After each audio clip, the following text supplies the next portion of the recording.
अस्सलामुअलैकुम वरहमतुल्लाहि वबरकातुहू। मेरा नाम सादिया खानिया मोहम्मद हनीफ है। मेरी स्कूल का नाम हाजी गुलाम मोहम्मद आजम उर्दू प्राइमरी स्कूल है। मैं 4B की तालिबा हूँ।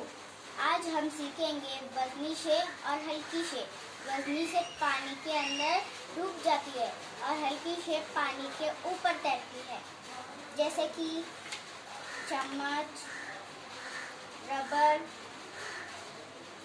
और की शॉर्पनर। ये है वज़नी शे।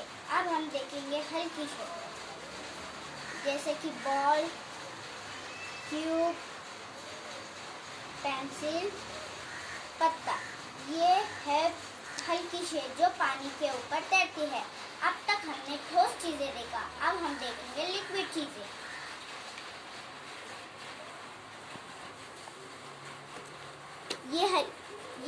ये हल्की चीजों में शुमार है।